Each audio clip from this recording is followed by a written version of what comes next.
Question number 10, यहाँ पे ए और बी एक फर्म में पार्टनर हैं जो कि अपना प्रॉफिट और लॉस 3:1 में डिवाइड करते हैं। उन्होंने अपना फर्म डिसॉल्व करने का निर्णय लिया है। उनके फर्म में क्रेडिटर जो था 2700 का था, जनरल रिजर्व 3000 का था, बी का लोन 3000 का था, कैपिटल ए का 12000, बी का भी 12000 था, कैश बैंक में था 3000 का, डेप्टर था 1000 का, प्लांट था 19700 का और बिल्डिंग था 9000 का।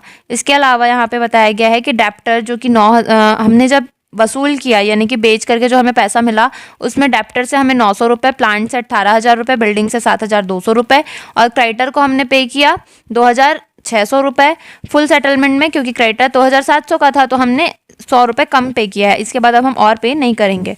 और डिसॉल्यूशन का जो एक्सपेंस हुआ वो 500 रुपये का हुआ। तो हमको यहाँ पे रियलाइजेशन अकाउंट और पार्टनर्स कैपिटल अकाउंट बनाना है। तो इसके लिए सॉल्यूशन होगा रियलाइजेशन अकाउंट पर्टिकुलर अमाउंट। सबसे पहले इधर पे हम सारे एसेट्स को लिखते हैं। तो एसेट दिया हुआ था डेप्टर, जो हमको क्वेश्चन में बैलेंस शीट में दिया होता है, ये वाले, ये सबको हम लिखते हैं। बस इसमें से जो कैश होता है उसको नहीं लिखा जाता। तो डेप्टर का 1000, प्लांट का 19700 और बिल्डिंग का 9000, ये सब आ जाएगा यहाँ डेबिट साइड पे। इसके बाद लाइबिलिटी में जो था क्रेडिटर उसको हम लिखेंगे, जनरल रिजर्व को नहीं लिखा जाता है और बी का लोन, क्योंकि ये पार्टनर है तो इसका लोन भी नहीं लिखा जाएगा, मतलब ये दोनों नहीं आएगा। और यहाँ पे कैपिटल ये भी नहीं लिखा जाता, मतलब सिर्फ और सिर्फ क्रेडिटर आएगा। तो यहाँ पे हम लिखेंगे क्रेडिटर का 2700। अब यहाँ पे कहा गया था कि क्रेडिटर को पे कर रहे हैं हम, तो यहाँ पे जब क्रेडिटर इधर लिखे हैं तो इसका पेमेंट इसके अपोजिट साइड पे होगा। तो यहाँ पे लिखेंगे टू कैश अकाउंट क्रेडिटर। कहा गया था कि क्रेडिटर को हम पे कर रहे हैं 2600, तो इसको हम लिखेंगे 2600। और डिसॉल्यूशन का एक्सपेंस आता है 500, वो पे कर रहे हैं, तो इसको टोटल करेंगे तो आ जाएगा 3100।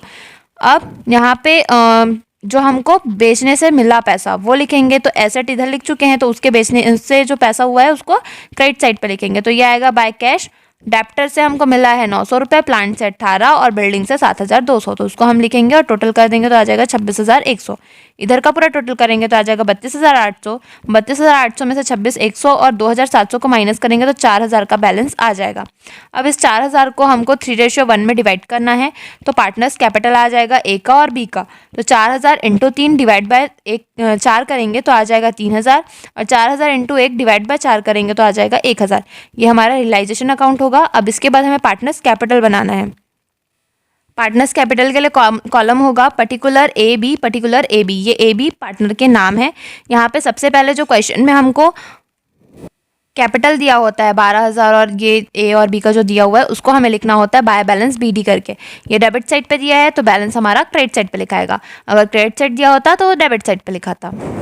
तो हम यहाँ पे लिखेंगे बाय बैलेंस BD 12000। इसके बाद रियलाइजेशन का लॉस, क्योंकि वो क्रेडिट साइड पे हुआ था तो उसको हम लिखेंगे डेबिट साइड पे। ए का हुआ था 3000 और बी का हुआ था 1000। इसके अलावा अगर क्वेश्चन में जनरल रिजर्व दिया होता है तो उसे हमें पार्टनर्स के बीच बांटना होता है। तो ये बटेगा इनके जो रेशियो है उसमें, यानी कि 3:1 में। तो 3000 × 3 डिवाइड बाय 4 करेंगे तो आ जाएगा 2250 और 3000 × 1 डिवाइड बाय 4 करेंगे तो आ जाएगा 750। इसका टोटल करेंगे तो आ जाएगा 12750। इसका टोटल आ जाएगा 14250। उसमें से माइनस करेंगे 3000 को तो आ जाएगा 11250 और इसका आया था 12750। इसमें से 1000 माइनस करेंगे तो आ जाएगा 11750। ये इनका बैलेंस होगा जिसे हम लिखेंगे टू कैश अकाउंट और यही हमारा सॉल्यूशन होगा। क्वेश्चन नंबर 11, यहाँ पे ABC एक फर्म में पार्टनर है जो कि अपना प्रॉफिट और लॉस 2:1 में डिवाइड करते हैं। इनका क्रेडिटर 24000 का, जनरल रिजर्व 10000 का, ए का कैपिटल 30000, बी का 24000 और सी का 12000 दिया हुआ था। कैश उनका 12000, डेप्टर 16000 का, रिजर्व 500 का था, माइनस करके 15500 उनका डेप्टर का वैल्यू आ रहा था। स्टॉक 15000 का, फर्नीचर 19000 का और बिल्डिंग 38500 का था। यहाँ पे कहा गया था कि फर्म को डिसॉल्व करने का उन्होंने डिसीजन लिया है, जिसमें डेप्टर से उनको 14700 रुपये, स्टॉक से 14000 रुपये, फर्नीचर से 18000 रुपये, बिल्डिंग से 41500 रुपये मिल रहा है। इसके अलावा वो क्रेडिटर को फुल सेटलमेंट में 23000 दे रहे हैं, यानी कि 1000 रुपये कम दे रहे हैं, क्योंकि 24 का था और 23 दे रहे हैं, यानी कि 1000 कम दे रहे हैं। और ये रियलाइजेशन एक्सपेंसेस यानी कि वसूल करने का खर्चा उनका 1000 रुपये हो रहा है। तो इसके लिए हमें पार्टनर्स कैपिटल अकाउंट और रियलाइजेशन अकाउंट बनाना है। तो इसके लिए सॉल्यूशन होगा तो यहाँ पे हम बनाएंगे रियलाइजेशन अकाउंट, जिसके लिए होगा कॉलम पर्टिकुलर अमाउंट। सबसे पहले हम सारे डेप्टर्स यानी कि सारे एसेट्स को लिखते हैं। तो यहाँ पे हमारा डेप्टर था 16,000 का, स्टॉक था 15,000 का, फर्नीचर था 19,000 का, बिल्डिंग था 38,500 का। और इस साइड पे अपन जितनी भी लाइबिलिटीज़ होती है उसको हम लिखते हैं। तो लाइबिलिटी हमारा क्रेडिटर दिया हुआ था 24,000 का, और क्योंकि यहाँ पे डेप्टर हमारा 16,000 का दिया था, लेकिन जो रिजर्व दिया था उसमें 500 का, वो हमारे लिए लाइबिलिटी होता है, क्योंकि वो एक खर्चा है जिसको हमको माइनस करना है। तो इसलिए हम उसको यहाँ पे लिखेंगे बाय प्रोविजन फॉर डेप 500 रुपये, क्योंकि ये लाइबिलिटी का अमाउंट है। या तो हम डायरेक्ट अगर ये 500 नहीं लिखना चाहते तो डायरेक्ट यहाँ पे डेप्टर की जगह पे 15,500 रुपये लिख सकते हैं। इसके बाद कहा गया है कि जो अमाउंट हमको रिसीव हुआ है, तो क्रेडिटर यानी कि लाइबिलिटी को पे करके हमको क्या पे करना पड़ा है, कितना। अब हमने लाइबिलिटी के पेमेंट में कितने रुपए दिए हैं उसकी एंट्री पहले कर लेते हैं। तो लाइबिलिटी हमने लिखा है क्रेडिट साइड पे, तो उसका जब हम पे करेंगे तो वो लिखा है डेबिट साइड पे। तो टू कैश अकाउंट क्रेडिटर को हमने पे किया है 23,000 रुपये, और रियलाइजेशन एक्सपेंसेस हमने पे किया है 1,000 रुपये, तो वो लिखेंगे, टोटल करेंगे तो आ जाएगा 24,000। और एसेट से हमको कितना रुपये मिल रहा है, तो डेप्टर से मिल रहा है 14, फर्नीचर से 18, बिल्डिंग से 41,500, तो इसे हम यहाँ पे लिखेंगे। और इसका टोटल करेंगे, यहाँ पे हमको डेप्टर से मिल रहा है 14,700, इन सबको प्लस करेंगे तो आ जाएगा 88,200। अब इधर का टोटल करेंगे तो आ जाएगा हमारा 1,22,500, इसमें से माइनस करेंगे 500, 24,000 और 88,200, तो आ जाएगा हमारा 9,800। इसको हमको पार्टनर्स के रेशियो में डिवाइड करना है। तो 9,800 इंटू 2 डिवाइड बाय 5 करेंगे तो आ जाएगा 3,920। सेम यहाँ पे बी के लिए भी रहेगा, क्योंकि उसका भी रेशियो है 2, तो यहाँ पे आ जाएगा 9,800 इंटू 2 डिवाइड बाय 5, तो आ जाएगा 3,920। और 9,800 का करेंगे इंटू 1 डिवाइड बाय 5, तो आ जाएगा 1,960। यही हमारा रियलाइजेशन अकाउंट होगा। अब इसके बाद हमें पार्टनर्स कैपिटल अकाउंट बनाना है।